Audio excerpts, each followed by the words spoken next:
ನಮಸ್ಕಾರ.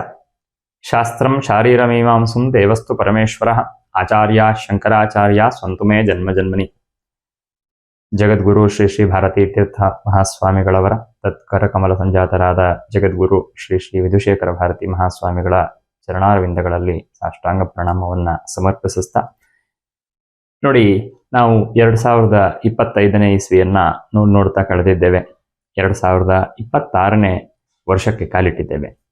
2026ನೇ ವರ್ಷ, ಈ ಒಂದು ವರ್ಷದಲ್ಲಿ ಆಗುವಂತಹ ಗ್ರಹಗಳ ಬದಲಾವಣೆಯಿಂದ ದ್ವಾದಶ ರಾಶಿಗಳ ಮೇಲೆ ಯಾವ ರೀತಿ ಫಲಾಫಲಗಳನ್ನ ಅದು ಕೊಡಬಹುದು ಅನ್ನುವಂತಹ ಒಂದು ಚಿಂತನೆಯನ್ನು ಮಾಡ್ತಾ, ಈಗ ನಾವು ಒಂದು ವರ್ಷದ ಭವಿಷ್ಯವನ್ನ ತಿಳ್ಕೋಬೇಕು ಅಂತಂದ್ರೆ ಪ್ರಧಾನವಾಗಿ ಗುರುವಿನ ಒಂದು ಸಂಚಾರವನ್ನ ನಾವು ಗಣನೆಗೆ ತಗೋಬೇಕಾಗ್ತದೆ.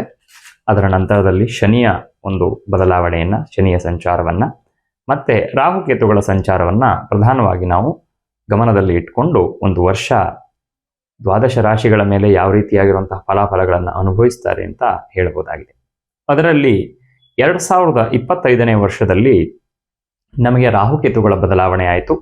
ರಾಹು ಕುಂಭದಲ್ಲಿ, ಕೇತು ಸಿಂಹದಲ್ಲಿ, ಶನಿ ಬದಲಾವಣೆ ಆಯಿತು ಮಾರ್ಚ್ ತಿಂಗಳಲ್ಲಿ 2025. ಅದು ನಮಗೆ ಮೀನದಲ್ಲಿ ಆಗಿರುವಂಥದ್ದು.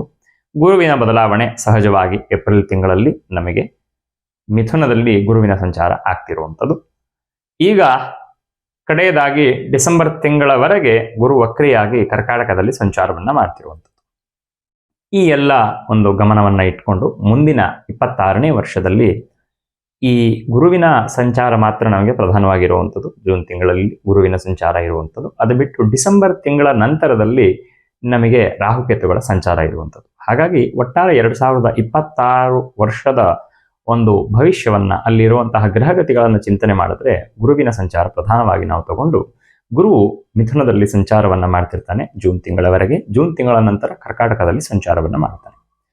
ಇದನ್ನ ನಾವು ಜೂನ್ ತಿಂಗಳ ಮುಂಚೆ, ಜೂನ್ ತಿಂಗಳ ನಂತರದಲ್ಲಿ ಸರಿಸುಮಾರು 6 ತಿಂಗಳು ಮತ್ತೆ 6 ತಿಂಗಳು ಹೇಗೆ ಬದಲಾವಣೆಗಳು ಉಂಟಾಗತ್ತೆ ಅಂತ ಚಿಂತನೆಯನ್ನ ಮಾಡ್ತಾ, ಕನ್ಯಾ ರಾಶಿಯವರಿಗೆ ನಾವು 2026ರ ಭವಿಷ್ಯವನ್ನು ನೋಡೋದು ಅಂತ ಆದ್ರೆ, ಕನ್ಯಾ ರಾಶಿಯವರಿಗೆ ಪ್ರಾರಂಭದಲ್ಲಿ ಕರ್ಮಸ್ಥಾನದಲ್ಲಿ ಗುರು ಇದ್ದಾನೆ.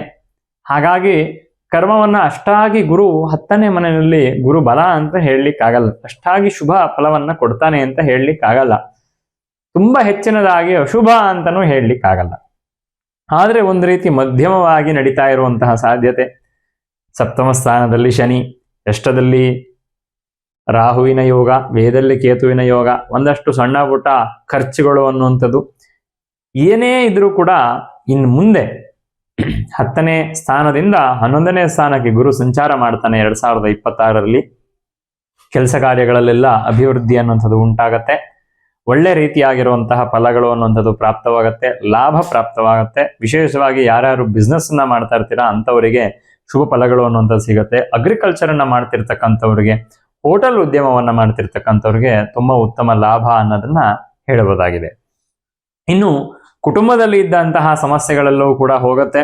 ಯಾರಿಗಾದ್ರೂ ಈ ಕನ್ಯಾ ರಾಶಿಯವರಿಗೆ ಸಪ್ತಮ ಸ್ಥಾನದ ಮೇಲೆ ಗುರುವಿನ ದೃಷ್ಟಿ ಬರೋದ್ರಿಂದ ವಿವಾಹಕ್ಕೆ ತಡೆ ಅನ್ನುವಂಥದ್ದು ಉಂಟಾಗ್ತಿದ್ರೆ ಕನ್ಯಾ ರಾಶಿಯಂತೆ ಆ ರಾಶಿಯವರಿಗೆ, ಅಂಥವರಿಗೆ ವಿವಾಹ ಆಗುವಂತಹ ಯೋಗಗಳು ಅನ್ನುವಂಥದ್ದು ಸಿಗತ್ತೆ.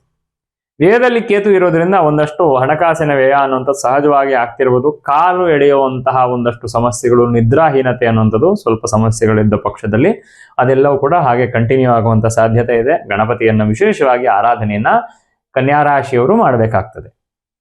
ಇನ್ನು ಯಾರ್ಯಾರು ಈ ಭೂಮಿಯನ್ನ ತಗೋಬೇಕು, ಅಗ್ರಿಕಲ್ಚರ್ ಅನ್ನ ಹೊಸದಾಗಿ ಪ್ರಾರಂಭ ಮಾಡಬೇಕು ಅಂತ ಅಂದ್ಕೋತಾ ಇದ್ದೀರಾ, ಕೃಷಿಯನ್ನ ಅಥವಾ ಈ ಪ್ರಾಣಿಗಳಿಗೆ ಸಂಬಂಧಪಟ್ಟಿರುವಂತಹ ಗೋವಿನ ಒಂದು ಮೂಲವಾಗಿರುವಂತಹ ಉತ್ಪಾದನೆಯೋ ಅಥವಾ ಕೃಷಿನಲ್ಲಿ ಬರುವಂತಹ ಈ ನಮ್ಮ ಕುರಿ ಮೇಕೆ ಇತ್ಯಾದಿಯ ಸಾಗಾಣಿಕೆ ಆಗಿರ್ಬೋದು, ಅಥವಾ ಈ ಮೀನಿನ ಸಾಗಾಣಿಕೆ, ಇಂಥದನ್ನೆಲ್ಲ ಏನೇನು ಮಾಡಬೇಕು ಅಂತ ಏನಾದ್ರು ಯೋಚನೆ ಮಾಡ್ತೀರಾ ಅಂಥವರಿಗೆ ತುಂಬಾ ವಿಶೇಷವಾಗಿರುವಂತಹ ಒಂದು ಫಲಗಳನ್ನ ತಂದುಕೊಡುವಂತಹ ಸಾಧ್ಯತೆ ಅನ್ನುವಂಥದ್ದು ಈ ವರ್ಷ 2026 ವರ್ಷ ಕಾಣಸಿಗತ್ತೆ. ಒಟ್ಟಾರೆ ವೈವಾಹಿಕ ಜೀವನಕ್ಕೆ ಕಾಲಿಡಬೇಕು ಅಂತ ಅನ್ಕೋತಿರೋರು, ತುಂಬಾ ವಿವಾಹಕ್ಕೆ ಪ್ರಯತ್ನವನ್ನ ಮಾಡ್ತಿದ್ರು, ತಡೆ ಉಂಟಾಗ್ತಿದ್ರೆ ಅದೆಲ್ಲವೂ ಕೂಡ ನಿವೃತ್ತಿಯಾಗಿ ಗುರುವಿನ ದೃಷ್ಟಿ ಸಪ್ತಮಕ್ಕೆ ಬರೋದ್ರಿಂದ ಉತ್ತಮವಾಗಿರುವಂತ ರೀತಿಯಲ್ಲಿ ಅನುಕೂಲ ಆಗುವಂತ ಸಾಧ್ಯತೆ ಇದೆ. ಪಾರ್ಟ್ನರ್ಶಿಪ್ ವ್ಯವಹಾರ ಮಾಡ್ಬೇಕಾದ್ರೆ ಸ್ವಲ್ಪ ಹುಷಾರಾಗಿರ್ಬೇಕು. ಪಾರ್ಟ್ನರ್ಶಿಪ್ ಇಂದ ಒಳ್ಳೇದಾಗುವಂತ ಸಾಧ್ಯತೆನೂ ಇದೆ. ಸ್ವಲ್ಪ ಮಟ್ಟಿಗೆ ದುಡ್ಡನ್ನ ಕಳ್ಕೊಳ್ಳುವಂತಹ ಒಂದು ಸಾಧ್ಯತೆಗಳು ಕೂಡ ಕನ್ಯಾ ರಾಶಿಯವರಿಗೆ ಕಾಣಸಿಗತ್ತೆ. ಹಾಗಾಗಿ ಕನ್ಯಾ ರಾಶಿಯವರಿಗೆ ಒಟ್ಟಾರೆ ಹೇಳಬೇಕು ಅಂದ್ರೆ ಒಂದು 70-80 ಫಲ ತುಂಬಾ ಉತ್ತಮವಾಗಿರುವಂತಹ ಫಲವನ್ನೇ ಅನುಭವಿಸುವಂತ ಯೋಗ ಇದೆ. 2026 ಪ್ರಾರಂಭದಲ್ಲಿ ಅಷ್ಟಾಗಿ ಚೆನ್ನಾಗಿಲ್ಲ ಅಂತಂದ್ರು ಅಥವಾ ಮಧ್ಯಮವಾಗಿ ಇದ್ರೂ ಕೂಡ 26 ಮಧ್ಯದ ನಂತರದಲ್ಲಿ, ಜೂನ್ ತಿಂಗಳಿನ ನಂತರದಲ್ಲಿ ತುಂಬಾ ಉತ್ತಮ ಫಲವನ್ನು ಅನುಭವಿಸ್ತಾರೆ ಅಂತ ಕನ್ಯಾ ರಾಶಿಯವರಿಗೆ ಹೇಳಬಹುದಾಗಿದೆ. ಕನ್ಯಾ ರಾಶಿಯವರಿಗೆ ಒಳ್ಳೆಯದಾಗ್ಲಿ. ಇಷ್ಟೆಲ್ಲ ನಾವು ಜಾತಕದಲ್ಲಿ ಆಗುವಂತಹ ಶುಭಾಶುಭ ಫಲಗಳನ್ನ ಹೇಳುವಂಥದ್ದು ಬರೀ ಗೋಚಾರದ ಮೇಲೆ. ಇದರ ಜೊತೆಗೆ ಒಬ್ಬ ವ್ಯಕ್ತಿಯ ಪ್ರಾರಬ್ಧ ಅನ್ನುವಂಥದ್ದು, ಒಬ್ಬ ವ್ಯಕ್ತಿಯ ದಶಾಭುಕ್ತಿ ಅನ್ನುವಂಥದ್ದು ನಮಗೆ ಇದ್ದೇ ಇರುತ್ತೆ. ಅದರ ಜೊತೆಗೆ ದೈವಾನುಗ್ರಹ ಅನ್ನುವಂಥದ್ದು ಕೂಡ ಇದ್ದೇ ಇರುತ್ತೆ. ಹಾಗಾಗಿ ನಮ್ಮ ಸನಾತನ ಧರ್ಮ, ನಮ್ಮ ಶಾಸ್ತ್ರ ಎಲ್ಲವೂ ಕೂಡ ನಿಂತಿರುವಂಥದ್ದು ಕರ್ಮ ಸಿದ್ಧಾಂತದ ಮೇಲೆ. ನಾವು ಒಳ್ಳೆ ಕೆಲಸವನ್ನ ಮಾಡಿದ್ರೆ ನಮಗೆ ಒಳ್ಳೆಯದು ಪ್ರಾಪ್ತವಾಗತ್ತೆ ಅಂತ. ಅದನ್ನ ನಾವು ಮಾನ್ಯವಾಗಿ, ಅದನ್ನ ನಾವು ಮಾನದಂಡವಾಗಿ ಇಟ್ಕೊಂಡಂತಹ ನಾವುಗಳೆಲ್ಲರೂ ಕೂಡ ಗ್ರಹಗತಿಗಳ ಒಂದು ಅಧ್ಯಯನವನ್ನ ಮಾಡಿ ನಮ್ಮ ಜೀವನ ಹೇಗಾಗತ್ತೆ ಅಂತ ತಿಳ್ಕೋಬಹುದು. ಅದರ ಜೊತೆಗೆ ಅದರ ಬಗ್ಗೆ ಸ್ವಲ್ಪ ಎಚ್ಚರಿಕೆಯನ್ನು ವಹಿಸ್ಬೋದು. ಇದರ ಜೊತೆಗೆ ನನಗೆ ಸಮಸ್ಯೆ ಇದೆ ಅನ್ನುವಂಥದ್ದು ನನಗೆ ಗೊತ್ತಾಯಿತು ಅಂತಾದರೆ ದೇವರ ಅನುಗ್ರಹಕ್ಕೆ ಪಾತ್ರರಾಗಲಿಕ್ಕೆ ನಾವು ತುಂಬ ಹತ್ತಿರ ಆಗ್ತೀವಿ ಅನ್ನೋದನ್ನ ಅರ್ಥ ಮಾಡ್ಕೋಬೇಕು. ಹೇಗೆ ಅಂದರೆ, ನಮ್ಗೆ ಯಾರೋ ನಿನಗೆ ಮುಂದೆ ಕಷ್ಟ ಬರುತ್ತೆ ಅಂತ ಹೇಳಿದಾಗ ನಾವು ಆ ಕಷ್ಟಕ್ಕೆ ನಮ್ಮನ್ನು ನಾವು ಒಗ್ಗಿಸ್ಕೋಬೋದು, ರೆಡಿ ಆಗ್ಬೋದು. ಅದರ ಜೊತೆಗೆ ಆ ಕಷ್ಟವನ್ನು ಎದುರಿಸುವಂತಹ ಒಂದು ಶಕ್ತಿ, ಸಾಮರ್ಥ್ಯವನ್ನು ಪಡೆಯುವಂತಹ ಪ್ರಯತ್ನವನ್ನು ಮಾಡ್ಬೋದು. ಆ ಉದ್ದೇಶದಿಂದ ಈ ಎಲ್ಲ ಗ್ರಹಗಳ ಅಧ್ಯಯನ, ಗ್ರಹಗಳಿಂದ ನಮ್ಗೆ ಯಾವ್ಯಾವ ಫಲಗಳು ಉಂಟಾಗತ್ತೆ ಅಂತ ತಿಳಿಸ್ಕೊಡುವಂತಹ ಪ್ರಯತ್ನವನ್ನು ಮಾಡಿದ್ದೇವೆ.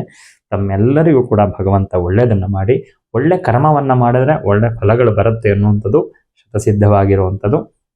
ಗ್ರಹಗಳು ಅನುಕೂಲರಾಗಿದ್ರು ಪ್ರತಿಕೂಲರಾಗಿದ್ರು ನಮ್ಮ ಒಳ್ಳೆಯ ಕ್ರಿಯೆ, ನಾವು ಮಾಡಿರುವಂಥ ಪುಣ್ಯಶೇಷದ ಬಲ ಇತ್ತು ಅಂತಂದ್ರೆ ಖಂಡಿತ ನಮಗೆ ಒಳ್ಳೇದಾಗತ್ತೆ ಅಂತ ತಿಳಿಸ್ಕೊಡ್ತಾ, ಒಳ್ಳೇದಾಗ್ಲಿ. ನಮಸ್ಕಾರ.